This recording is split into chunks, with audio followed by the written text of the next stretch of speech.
Why isn't IWC more popular? They are the 10th most recognized Swiss watch brand in the world, and yet they sell less than 130,000 watches compared to Rolex's 1.2 million. And of the top 50 Swiss brands, their average retail price is only in 30th place. They have an eternal calendar. They have a watch with 168 hours of power reserve. They have the Top Gun watch. Why don't they sell more, and why can't they command even higher prices? Today we're going to talk through all the key challenges I think IWC have, and I'll be covering sizing, pricing, complications and positioning, desirability, identity, and design language. Before we dive in, let's get ourselves onto the same page in terms of who and what IWC are today. IWC has been around since 1868. This is an old watchmaker. They have an interesting backstory, being actually kind of American in the origins, as the founders were American. Based on brand recognition, IWC is quite a well-known brand, typically scoring high on brand recognition benchmarks. They typically score ahead of brands like Vacheron, Jaeger-LeCoultre, Hublot, and even Tudor. If you ask a non-watch nerd to name 10 watch brands, together with Apple, Rolex, Cartier, and Tag Heuer, IWC is going to be there. Now, the next piece is an important piece of information, because in terms of sheer volume, they put out less than 150,000 watches a year. That's 1/10 of what Rolex sells and 1/5 of what Omega sells. It's also about 1/3 less than Tudor. 150,000 is not nothing. Zenith sells less than 15,000. So when Britt Pierce says no one buys IWC, it has to be seen in the context of this brand that is 100 years old, that has huge brand recognition, but nowhere near the performance of other brands that have similar levels of recognition. And we just don't talk about them as much as Tudor, Rolex, or Omega. They aren't ignored, but they do not get a lot of coverage relative to their historical status. I'm going to start by agreeing with Britt Pierce. Britt did a video on this topic a while back, and it was actually what got me thinking about IWC.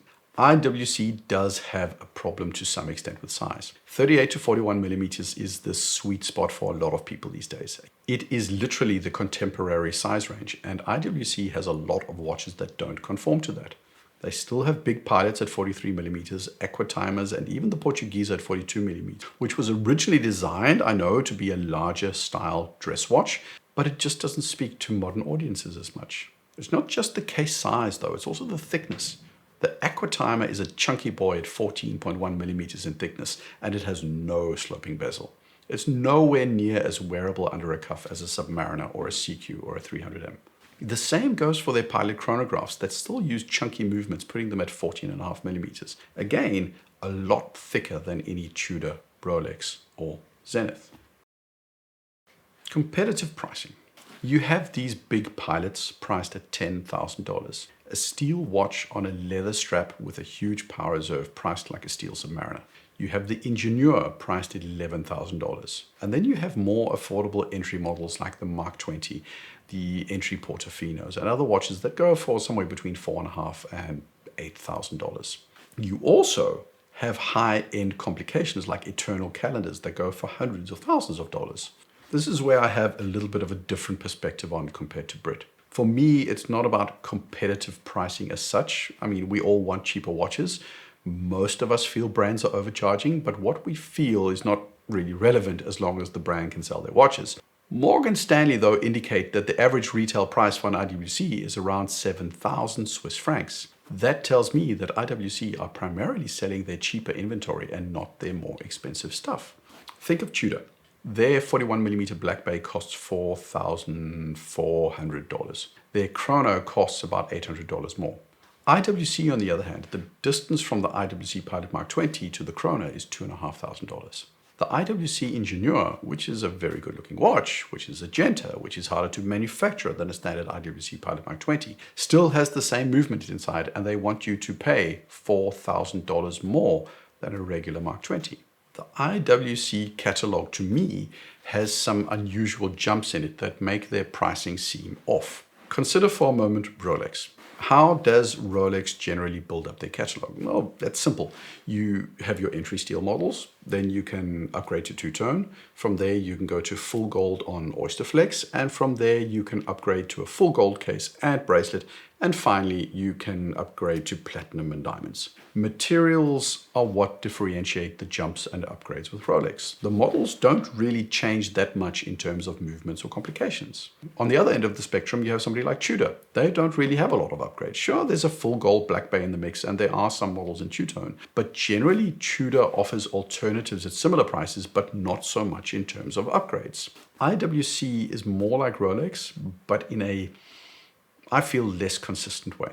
So IWC has a very clear entry level, and then you jump to premium models, and then you have a further jump to specialty models. So in my classification, the Pilot Mark 20 is the entry, the Big Pilot 43 is the premium model, and the Top Gun Woodland in ceramic is the specialty. The IWC upgrades don't necessarily just follow materials like Rolex do though. So it's not just steel and then two-tone and then finally full gold, but the levels as I see them are there. In the case of the Pilot, it's a mix of movement upgrades, legacy designs, and also specialty materials. The story is the same for the Aquatimer. The entries at around $7,000 to $8,000, the premium models are the chronographs with the unique materials, and the specialty models are the Aquatimers with the perpetual calendar complications. The problem as I see it is that the jumps and the pricing seems disconnected. So you get your regular Pilot's Chrono 41mm with 46 hours of power reserve for $8,500. And right next to it, you have the Pilot Performance Chrono for $11,000. Sure, it's titanium, but the milling and the manufacturing process does not add a proportional extra level of cost to justify that difference. The Portugieser in a chronograph model costs $8,400, which is similar to the Pilot Chrono. That makes sense. But right next to it, you've got a Portugieser in 42mm that's $13,500. Now, the reason is a massive power reserve, a better movement, a gold rotor. This thing is objectively stunning. But I more or less know what I'm paying for, and that's the movement. Most people don't, and also because IWC isn't recognized as a high horology brand. I think there aren't a lot of people that feel that upgrade in price makes sense. The jump, to me at least, seems disconnected, and I don't always think they make sense to a regular buyer. I don't think they understand the reasoning behind the jumps. From steel to two-tone is easy to explain. More gold equals more expensive. From time only to manual wind with 7 days of power reserve isn't intuitively logical for non-watch enthusiasts. So I'm a big fan of Marques Brownlee, and he's especially got this breakdown of the Apple upgrade paths that I really, really love. So you start with wanting the base entry iPad, but the one you want only has 128 gigabytes of space. The entry iPad doesn't have 256 gigabytes. So you have to upgrade to the better iPad with 256 gigs. But that one doesn't have the nicer display, so you go a step up. And every step is seemingly small, but you inevitably end up going quite a few steps up without noticing it. And I think there are just too many situations where the regular customer looks at the IWC upgrades and thinks, that jump's too big, and for what? So to me, it's not so much about competitive pricing, but about having a catalog that price-wise fits with buyers' expectations and about leading people up the funnel in a consistent fashion which customers understand. Here's a question for you. Who released one of the best complications this year at Watches and Wonders? Obviously, because this is a video about IWC, you can surmise that I think it's IWC with the Eternal Calendar. But how often would you leap to IWC when thinking about complications? Your mind would go to MB&F or Patek or Jaeger-LeCoultre or Lange & Söhne. IWC has amazing complications. Some of them represent immense value. You often get a lot of complication for the money. But to most people, IWC is not a complication brand. The kind of people who want a perpetual calendar or a moon phase or a world timer or a GMT or a minute repeater gravitate towards other brands. An IWC Big Pilot perpetual calendar is cool, but it plummets like a ton of bricks on the secondary market. IWC may potentially be master watchmakers and geniuses at complications, but in the minds of many people, this is not what they are. They are seen as a simple tool watch brand, and that doesn't necessarily hurt their volumes, but it definitely affects their average sale price, which is around 7,000 Swiss francs. I'd even go so far as to say that there's a limit to how low you can go in terms of pricing to be able to convince somebody that you are a high horology brand. Being able to make an eternal calendar is ridiculously cool, but when your most popular watch likely sells at about $7,000, you don't come across as a real luxury brand. I mean, think of it this way. Would you take Rolls-Royce seriously if they sold a two-door electric car that competed with an entry Peugeot? It would still be a luxury Rolls, but a two-door hatchback from Rolls? I don't think so. I also think that the types of watches that they have in their catalog relative to what is currently popular is not really well matched. Things that are popular right now are dive watches, sports watches, and integrated sports watches. Those are the top three. In a distant fourth and fifth, I think you have watches like sports chronographs and playful dress watches. Dive watches, what's popular? It's a Black Bay 41 monochrome, it's a Submariner, it's a Seiko 62 MAS, it's a Seamaster 300M. The Aquatimer is cool, but it's a chunky internal dive bezel specialist diver, and that's not going to cut it. It's not contemporary. Longines, JLC, even Christopher Ward are trying to make compressor-style watches happen, but it just hasn't really caught on yet. Sports watches. What's popular? Well, it's the Datejust, it's the Equaterra, it's the Nomis Club Sport. And this is where it gets interesting. On the bracelet, the IWC Pilot Mark 20 is repositioned as their sports watch, but it's not quite. It's a great watch, but I think intuitively a lot of people don't categorize it as a sports watch as such. I think IWC are totally aware of this. Their IWC Portugieser automatic has received a new bracelet. It's a reworked version of the Ingenieur, and it's very similar to the Pilot Sport Performance Pro Maximum. This is an acknowledgement of IWC that they need a sports bracelet watch, and this is a deliberate move to try and shift the position of the Portugieser out of the dress space and into that sports bracelet space to become more relevant to a lot of buyers. The problem is, it's too big. Now, they have an integrated bracelet watch that's doing really well for them. They have the Ingenieur. That's spot on. But then take the fourth challenge, the sports chrono. This is where the Daytona lives, the Speedmaster dominates. This is where Zenith released what a lot of people thought was a plagiarized Daytona, unless you knew the history of it. This is where JLC have tried to position the Polaris chrono.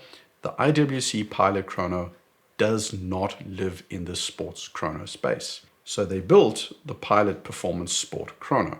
Again, to me, it's an indication that IWC know that their products don't sufficiently line up with contemporary tastes. They're not doing a Bremont and throwing the baby out with the bathwater and starting from scratch. But they, to me, seem to be trying to shift their products in a direction that makes them more appealing to modern consumers because their traditional lineup doesn't align with what is contemporarily popular right now. I'm not arguing in any way that they should throw out their lineup and make some generic divers, generic chronos, and generic sports watches. But I'm just pointing out that what they have in their classic core lineup does not currently align particularly well with what is generally popular right now. IWC also lack a clear brand identity. IWC stands for International Watch Company, and for me, it inadvertently describes the problem with IWC.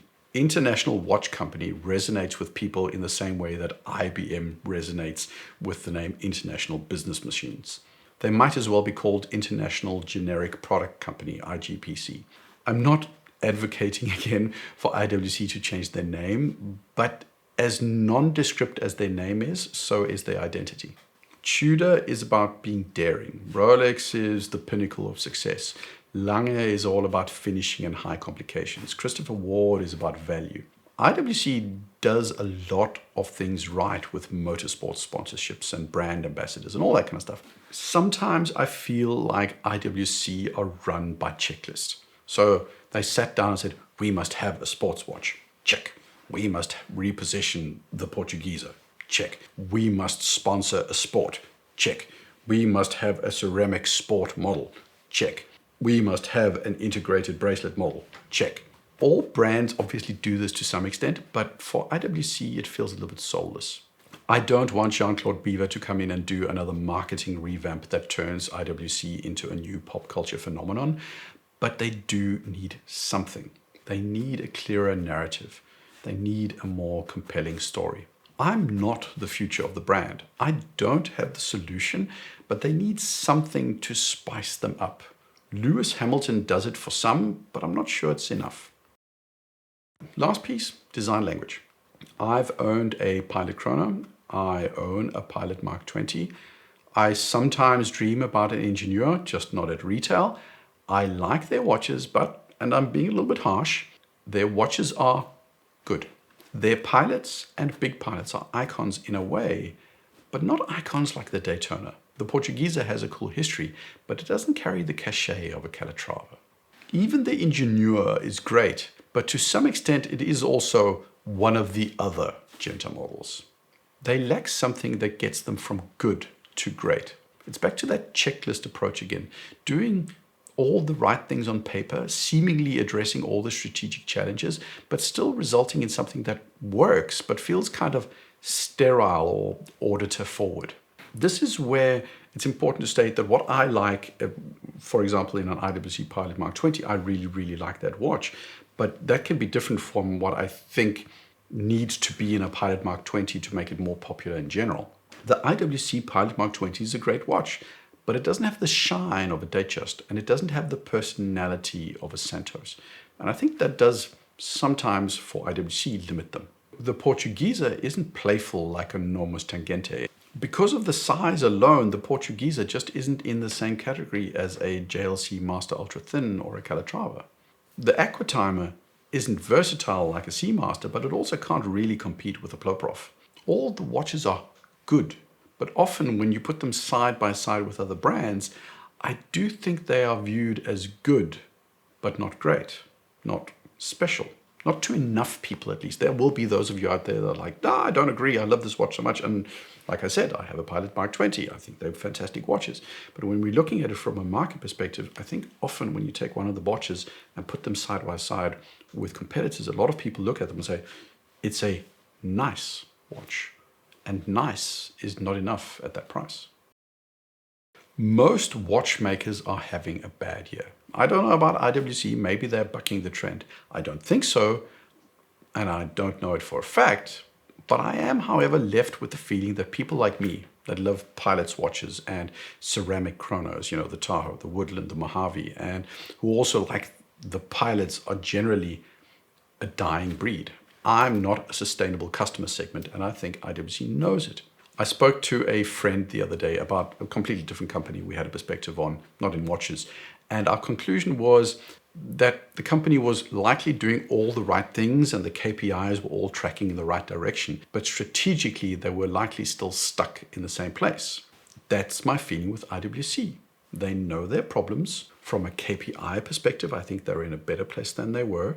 They're checking the actions off the list, but it doesn't feel like it's really getting into something that will put them in a better strategic position in the long term. But who knows? Most of the time, all you need is one product and one launch where everybody goes mental. And if you can capitalize on that, then you're off to the races. For the rest of you, what are your thoughts on IWC? What do they need to do to improve, to do better? What are they doing well? Let me know all your thoughts in the comments as usual. Like, subscribe. Cheers.